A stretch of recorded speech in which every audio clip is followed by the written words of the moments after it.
안녕하세요. 김영로 TV의 김영로입니다. 오늘은 4월 26일 무슨 날인가 하고 살펴봤습니다. 지적재산권의 날이에요. 자, 재산권, 재산. 대통령이 이제 취임을 할 때 헌법에 이제 그 헌법을 준수하고 국민의 재산과 생명을 보호한다. 이제 이런 선서하죠. 거기서 나오는 그 재산. 물론 여러 가지 재산이 있을 거예요. 뭐 집이라든가 논이라든가 밭이라든가 아니면 현금 덩어리라든가 금괴라든가 그런 것들은 다 눈에 보이는 재산이죠. 근데 이제 재산 중에 여러분 이제 눈에 보이지 않는 재산이 있어요. 이제 기술료라든가 그 기술적인 가치 이제 그런 거를 얘기하는 거죠. 눈에 보이지 않는 그런 이제 재산, 지적 재산. 이제 그게 바로 이제 소위 이제 지적 재산이라고 하는 건데. 그 지적 재산도 역시 이 논이나 밭같이 보호가 돼야 되잖아요. 눈에 보이지 않는다라고 해서 그걸 간과할 수는 없는 거다라는 얘기죠. 근데 예전에는 이제 그거에 대한 그 중요성을 우리 크게 인식을 하지 못하다가 이거 이대로 두면 안 되겠다. 왜냐하면 그 무형의 그 지적 재산에 의해서 눈에 보이지 않는 재산이지만 그거로 인해 갖고 더 큰 눈에 보이는 재산의 상의 어떤 손실이나 아니면은 이익을 볼 수 있기 때문에 이것을 보호해야 되겠다라는 생각을 그 선진국을 중심으로 해서 이제 했을 거다라는 얘기죠. 그래서 이제 지적 재산 보호권을 갖다 이제 재산권을 보호하자 이제 이런 이제 얘기가 나왔는데 그러한 지적 재산권에 대한 그 보호 그거에 대한 어떤 유래라든가 그다음에 그 내용 그걸 좀 간략하게 알아볼 필요가 있는 그런 날이 되겠습니다.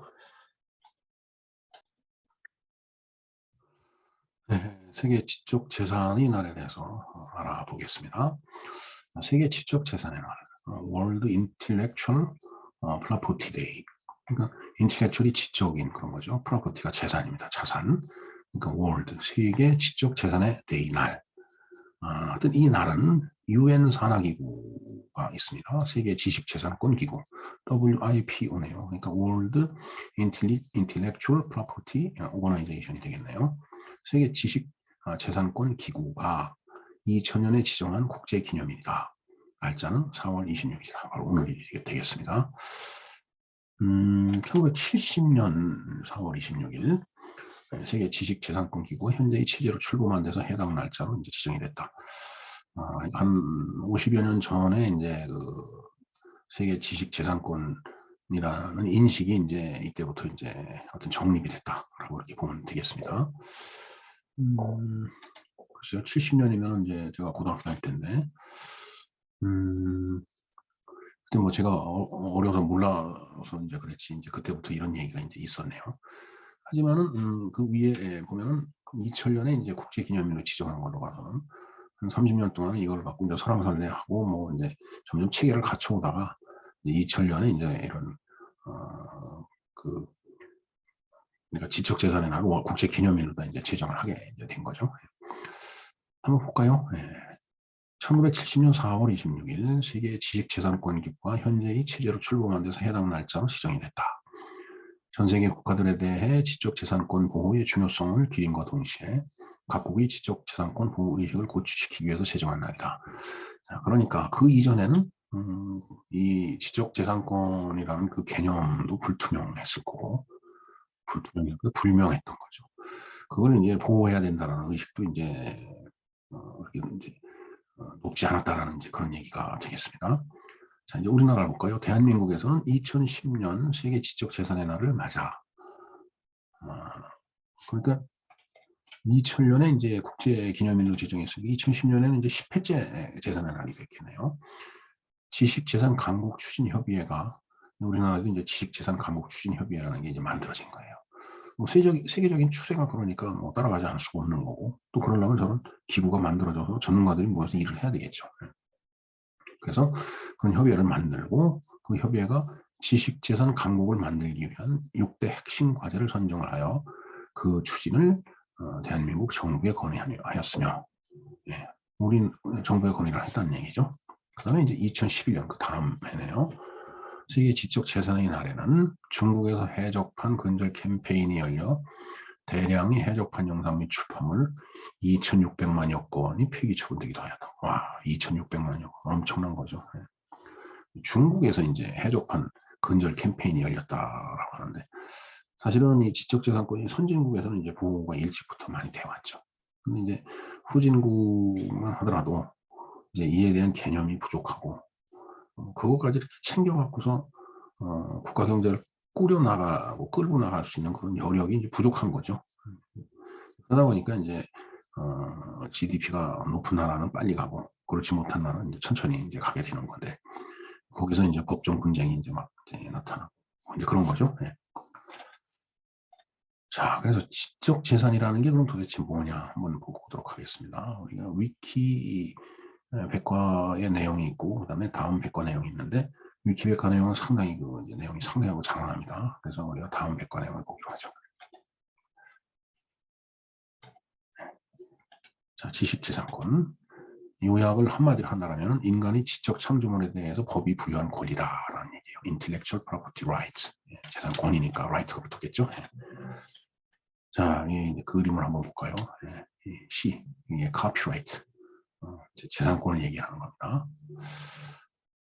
이게 지금 화가가 이제 뭔가 그림을 그리면서 이제 음악, 노래를 하네요. 이 노래도 지적재산, 영화, 뭐 그림이라든가, 그 다음에 이게 동영상이네요. 이건. 그 다음에 이제 조각, 그 다음에 글로 쓰는 거, 글, 뭐 그림, 글, 뭐 하여튼 그런 것들이 다 여기에 이제 광범위하게 포함된다라고 이제 봐야 되겠죠.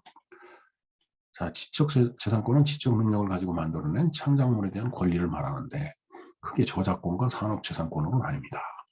미술, 음악, 영화, 시, 소설, 소프트웨어, 게임 등 문화예술 분야의 창작물에 부여되는 것이 저작권이고, 산업과 경제활동 분야의 창작물에 부여되는 발명품, 상표, 디자인, 특허권, 상표권 같은 것들이 산업재산권에 포함이 됩니다.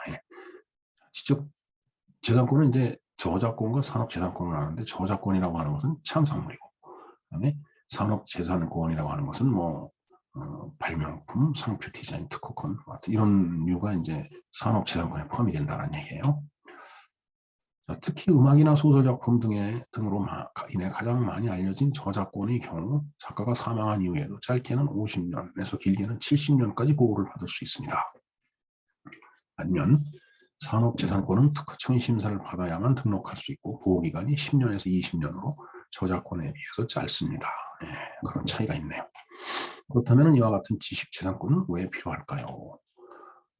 토마스 에디슨을 예로 들어봅시다. 에디슨 전구를 발명하고 뭐 그랬죠. 뭐 여러 가지 그 발명품이 엄청 많습니다. 자, 그는 전구를 비롯해서 전화, 축음기, 용사기와 같은 장비들을 발명했습니다. 인류의 삶을 바꿔놓은 대단한 발명이죠. 하지만 그가 이런 발명을 하기까지 수없이 많은 시행착오와 어려움을 극복해야만 했습니다. 그런 우여곡절 끝에 발명해낸 것이죠. 그런데 만약 발명된 이후 누군가가 에디슨의 발명품을 보고 흡사한 제품을 만들어 판매한다면 어떻게 될까요? 그러면 에디슨은 고생은 죽어라 해놓고 아무런 권리가 없는 그런 상태가 되겠죠. 왜?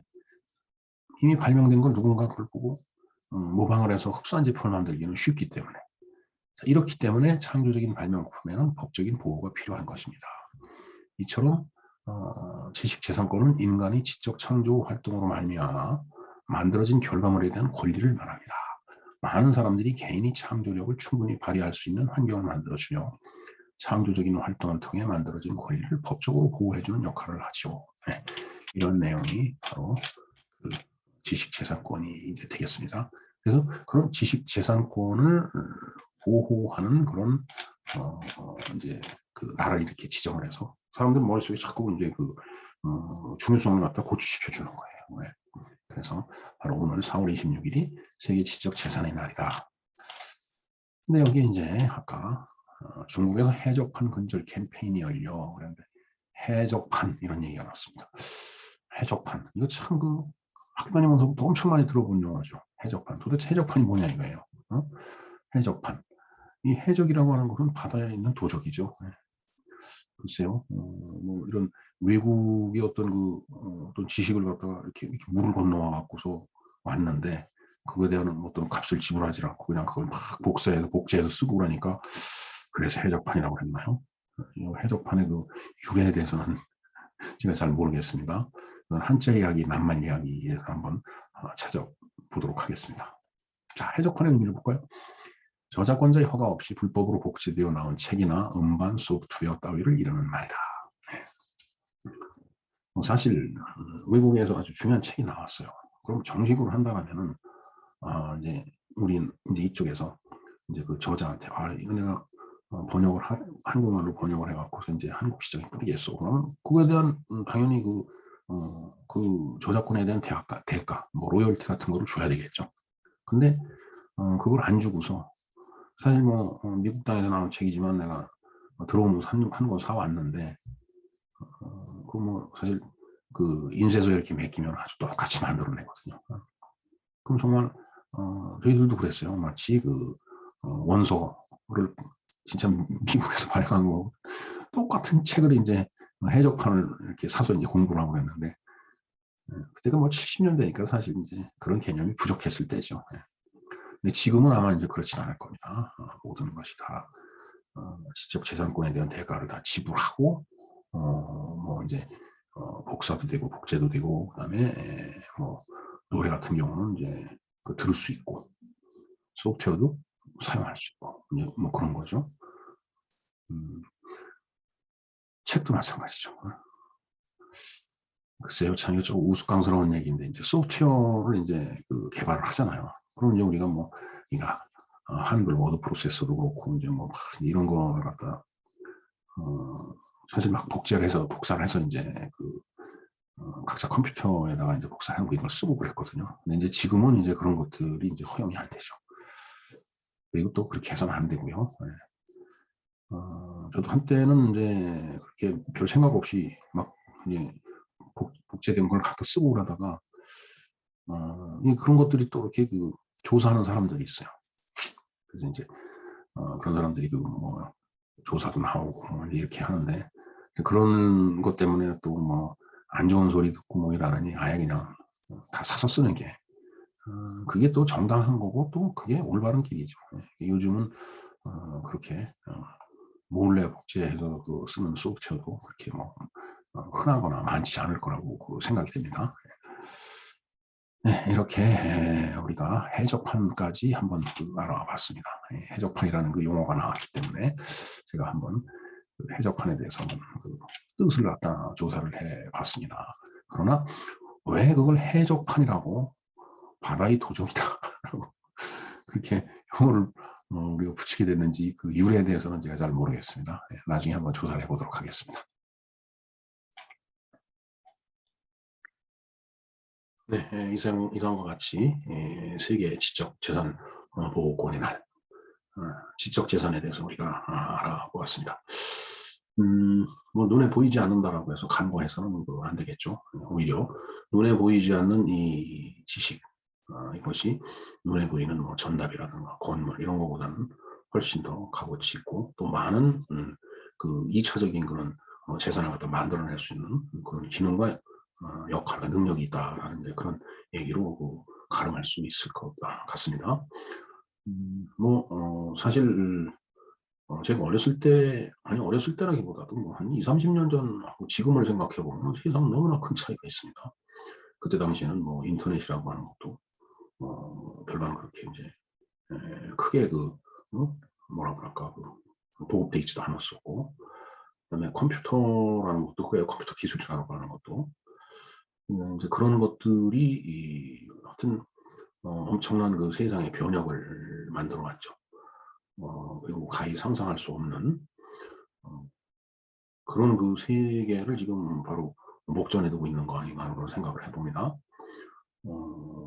뭐 메타버스니 뭐 이런 그 얘기들이 나오는데 버스가 아니죠. 메타버스죠. 근데 이제는 이제 눈에 보이지 않는 그 가상의 세계하고 이제 현실 세계를 갖다 이렇게 연결시키는 그런 작업이 이제 진행이 되고 있고, 그다음에 인공지능이죠. AI, Artificial Intelligence. 뭐 하여튼 그런 여러 가지 눈에 보이지 않는 그런 기술들, 그런 것들이 이제 세상에 큰 변혁을 몰고 오는데, 그것도 그 눈에 보이는 재산만큼이나 중요하고, 오히려 그보다 더 이제 세상을 풍요롭고 풍성하게, 아니면 또 더 위험하게 만들 수도 있다는 얘기예요. 어찌됐든 그런 의미에서 봤을 때 그 지적 재산도 눈에 보이는 재산만큼, 아니면 그 이상으로 보호가 돼야 되겠다. 이제 그런 차원에서 이 날이 만들어졌다라고 보면 될 것 같습니다. 네, 이렇게 오늘 세계 지적재산권의 날, 지적재산의 날, 우리가 간략하지만 그 내용을 알아보았습니다. 김영롱 TV의 김영롱이었습니다. 감사합니다.